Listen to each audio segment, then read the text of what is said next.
Hello, America. Well, this week, the White House published the United States' new national security strategy. Now, over here, we regard America, I think, as our closest friend and ally, and indeed, in Britain, we see you as family. We go back a very, very long way.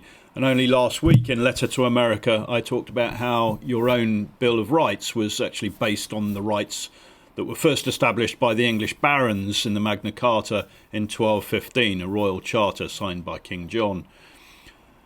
The things that you hold dear in America, your rights, your principles of democracy and of freedom, of justice and of free speech, all largely trace their origins back to what happened in England 800 years ago. However, sometimes family has to speak openly and honestly to family, and I'm going to do so now. The new United States National Security Strategy, which was released quietly without any fanfare, threatens to undermine those very foundations and redraw the moral and strategic map of the Western world. It's serious. There are some exceptions, it's true, but most of us here in the United Kingdom, in Great Britain, view it with deep concern, just as one would a family member when they appear to be drifting towards a decision that could seriously harm not only themselves, but also those who depend upon them, love them and care for them. And we do care. We depend on you, just as family should be able to depend on family. However, the significance of this strategy cannot be overstated. Within its pages is a vision of Europe that is not merely mistaken, but is profoundly destabilising. It is a vision that echoes, sometimes word for word, the preferred narrative of our rather noisy, bitter, envious and violently aggressive neighbour, President Vladimir Putin. As I explained on CNN a few days ago when discussing President Trump's 28-point peace plan for Ukraine, this moment in time demands clarity, consultation, coordination and frank honesty. Because what is at stake now is not only how the war in Ukraine ends, but whether or not the West remains united, secure and prosperous in the face of a great many global risks and challenges, and whether democracies still trust one another in the face of efforts by Moscow and Beijing to sow discord and division amongst the democratic nations of the world. But it's also about whether or not NATO, the North Atlantic Treaty Organization, and the post-war architecture that has managed, prevented and mitigated conflicts in Europe survive intact. And that, I'm sure you'll appreciate, is of the utmost concern and importance to us here on this side of the Atlantic. Frankly, America risks breaking apart the very alliance that has kept Europe stable, prosperous and free for 80 years. And of course we're concerned. And don't forget, the only NATO country, the only NATO member that has ever invoked Article 5 of the NATO Charter and called for its allies to assist in its defence was the United States after the attacks of 9/11. In response, your European allies fought alongside you in destroying Al-Qaeda in Afghanistan. So let me explain a little bit about why we're so concerned.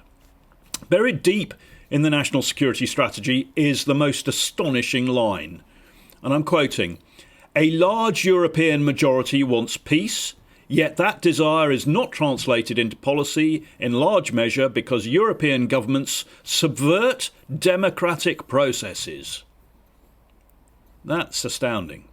That single sentence misrepresents European opinion, mischaracterises European governments, misreads the challenges facing Europe, and misdiagnoses the nature of the war in Ukraine. It is frankly, shockingly simplistic. It implies that European people want peace, but their governments do not. That elected governments are somehow preventing the popular will, and that supporting Ukraine is itself undemocratic. That isn't just astounding, it's simply not the case. The British and Europeans of course want peace, of course we do. I personally have seen war. I have seen it firsthand. I have experienced firsthand the violence, the death, the suffering, the smells, the fear. And Europeans can still recall the appalling devastation visited on this continent in World War I and World War II. Millions dead, cities burned and destroyed, economies wrecked, lives wrecked. We see it happening again in Ukraine. So let me be unambiguously clear. Neither the people nor the governments of the United Kingdom or the rest of Europe want war. And it is not only erroneous for the new United States national security strategy to imply that our governments do want war, but also that, well, I don't know how else to put it. It's obtuse. If I'm generous to the strategy's authors, perhaps they were trying to simplify a highly complex situation, but it is fundamentally wrong. And when the analysis in the security strategy is wrong, then the policy will be wrong also. But while the governments of Europe and Great Britain want to do absolutely everything that we can to avoid war, those governments know very well that if you give a bully what he wants, he will continue bullying. If you reward an aggressor, you will invite further aggression. And Europe does not want war, but Europe also does not want a peace that rewards the invader of Ukraine and makes another war thereby almost inevitable. What Europe wants is a sustainable peace agreement that prevents the next war rather than guarantees it. Europe wants a peace that upholds the simple principle that a sovereign independent country cannot be carved up at the demand of more powerful neighbours. That is not an extreme or ideological position, and nor, would I argue, is it undemocratic. It is the foundation of the international order born after the Second World War, yet the United States security strategy paints it as an act of democratic defiance against the very people and societies that it was established to protect. This is not merely wrong, it's dangerous, because once you delegitimize your allies, as the national security strategy of the United States now explicitly does, you begin to justify acting without them. And that is precisely what we are seeing. We are seeing the United States attempting to bypass your European allies rather than consulting and coordinating with us. And when European capitals raise concerns about their security being discussed without them, the White House then somehow interprets that as subverting democratic processes. This is straight out of the Kremlin's playbook. Again, in my CNN interview with Becky Anderson last week, I said something that for many in Europe is simply obvious. And that is that President Trump's proposal fundamentally misreads President Putin. It assumes that Russia is motivated by the same transactional impulses that dominate New York real estate investment deals or much of present-day American politics. It assumes that a war initiated and fought by a man who yearns to rebuild the Soviet Union and dominate his neighbours can be ended with a business deal. But you see, President Putin is not fighting for money. He already has plenty, and if he didn't, he'd be able to obtain it. President Putin is fighting for something far older, far more dangerous, and I would argue, more powerful. He's fighting for an imperial vision of Russia's role in history and its leverage over continental Europe. Picture that, for example, those old Tsarist-era cartoons of the Russian bear looming over Western Europe and Britain, and recall a great game, as the Russians called it, the Dance of Shadows in Central Asia, as the old Russian Empire sought to assert domination over the Caucasus and subcontinent, and you will get some impression of what I mean. You cannot bribe that sort of expansionist aspiration away. You cannot incentivize it to disappear. You cannot deal-make your way out of it. History offers no examples of such an approach working, but plenty where it didn't. Indeed, we here in Britain have tried paying off the aggressor before. The English tried it with the Vikings 1,000 years ago, but we only succeeded in encouraging more raids on our coasts, more demands, more war. More recently, and perhaps more pertinently, the British Prime Minister, Neville Chamberlain, attempted it in 1936, when Hitler had marched into the demilitarised area of the Rhineland, demilitarised under the Treaty of Versailles at the end of World War I, with the intention of preventing further war. Then in March 1938 he occupied and annexed Austria. But then he demanded the Sudetenland. He wanted to annex that part of Czechoslovakia, the German-speaking part of Czechoslovakia. He falsely claimed that the approximately 3 million German-speaking people living in that area were being abused, were being oppressed, suppressed, and even killed by the Czech government. In response, at the Munich conference in September 1938, with the leaders of France, Italy, and Germany, Prime Minister Chamberlain agreed that Nazi Germany could be allowed to annex the Sudetenland in exchange for Hitler's guarantee not to make any further territorial demands. Czechoslovakia itself was not involved in those talks. It wasn't invited to participate. And the agreement to give away part of their country in return for peace was made without them. But without the military support of the British, they had no choice, and they indeed had to cede that territory that Hitler wanted. Chamberlain returned triumphant to London after the agreement.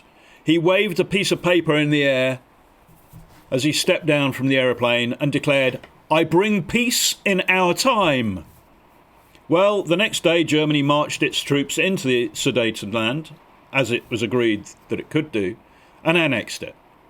But then, despite his assurances, Hitler seized the rest of Czechoslovakia 2 months later. And then he invaded Bohemia and Moravia shortly thereafter, thereby setting the stage for his invasion of Poland, and the outbreak of World War II, and all of the devastation that followed. So, if President Trump's agreement with Ukraine should lead to Ukraine having to cede unoccupied territories to appease a hostile foreign power, if that all sounds vaguely familiar, it's because it is. It's a cut and paste of Neville Chamberlain's response to Adolf Hitler. It is a very old mistake.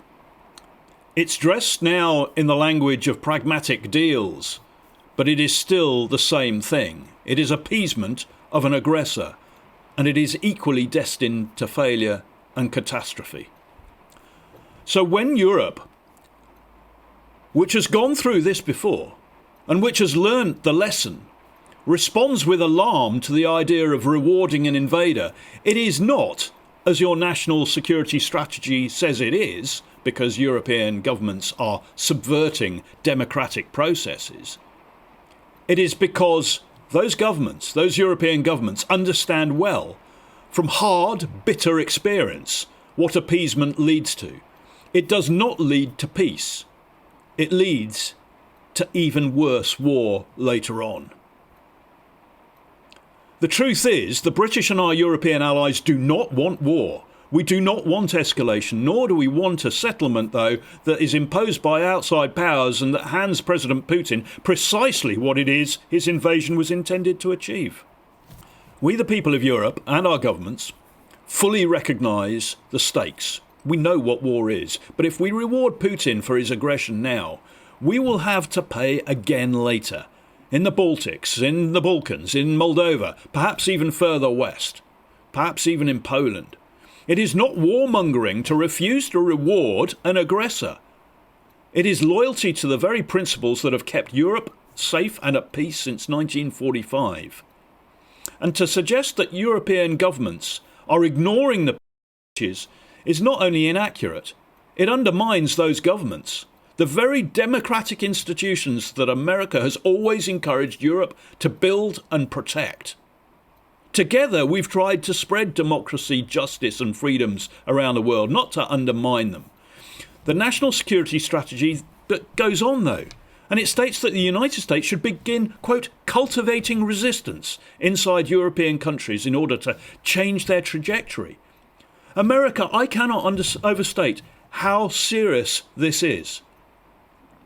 Now, I'm the first to say that Britain and Europe face an existential crisis, particularly in the area of mass immigration and the challenges it brings. Indeed, I myself personally have long campaigned on this very issue. My record on it is strong and powerful. I have also expressed my concern at what I call cultural displacement. In other words, the dynamic of foreign cultures being brought in from abroad, pushing our own culture aside. I'm passionate about preserving not only our values, but our history, our heritage, our culture, and our way of life.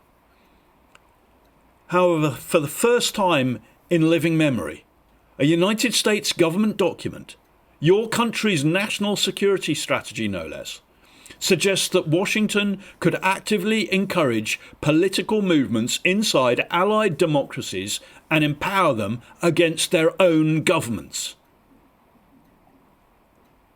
That's astonishing. It's not renewal, that is subversion. And whether intentional or not, it opens the door to United States involvement in European domestic politics in a way that is profoundly disturbing, corrosive, and will breach trust between our nations. Europe has its own internal problems, as I say, its own divisions. It's got populists, nationalists, reformers, radicals, all fighting amongst themselves.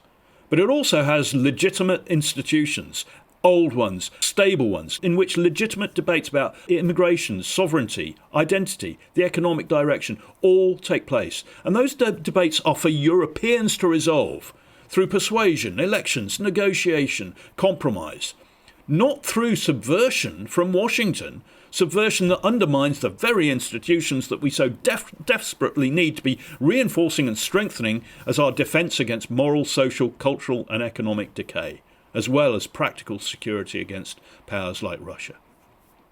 Europe does not need a rebellion scripted in either Moscow or Washington. So President Trump, in my opinion, well, he's given a gift to Moscow, even if his efforts don't result in Ukraine ceding territory. Because for the first time since the end of the Second World War, the United States and Europe are no longer in lockstep. We are no longer aligned on the architecture of European security. President Trump has bypassed NATO and the OSCE, the two institutions specifically designed to prevent precisely the kind of conflict we now face. And instead, President Trump has chosen to pursue private diplomacy directly with Putin. President Putin for 2 decades has been trying to divide us, and President Trump is delivering that for him. This is not strength. It's an invitation for Russia to play one side against the other, and indeed the Russian leader is already exploiting that divide to the full.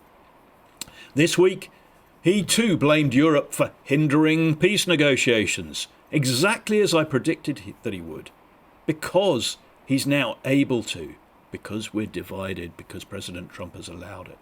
This is not coincidence. The Russian leader is seizing the opportunity that President Trump and the national security strategy have provided him with. And America, I say this as a friend of your nation, your country and your people, as someone who has spent his entire life in the military, in diplomacy, in security and in conflict zones, as well as in politics, which of course is its own kind of conflict zone. I say this, your president risks confusing deals for real sustainable peace. A peace that rewards aggression will not prevent aggression. It will only invite more. A national security strategy that treats Europe's democracies and their institutions as obstacles to peace will only serve to weaken European security and increase the likelihood of a broader war. Europe and Britain face some extremely serious challenges, and our leaders are certainly not perfect. God knows I say it every day. But they are not the villains portrayed in your national strategy. They want peace as deeply as any American does, including your own president. They simply know something that he doesn't realise, that the terms of that peace matter, and matter a great deal. Peace will not come to Ukraine if President Putin is rewarded. It will only come when he understands that aggression is more costly than peace. And America, if you want to help us here in Britain and across Europe to preserve our history, our heritage, our culture, character, way of life, and to face the challenges such as illegal and legal migration that we could use your help. But what we need is unity and clarity, not division. What we need to do, what we have to do, is strengthen the democratic institutions that build resilience and strength, not resist, subvert, undermine, or dismantle them. Doing that, as your national security strategy says that the United States will try to do, will only weaken us. It will not help us. All it will do is encourage and help President Putin. Good night. Letter to America by Henry Bolton. For further episodes, please follow or subscribe. Thank you.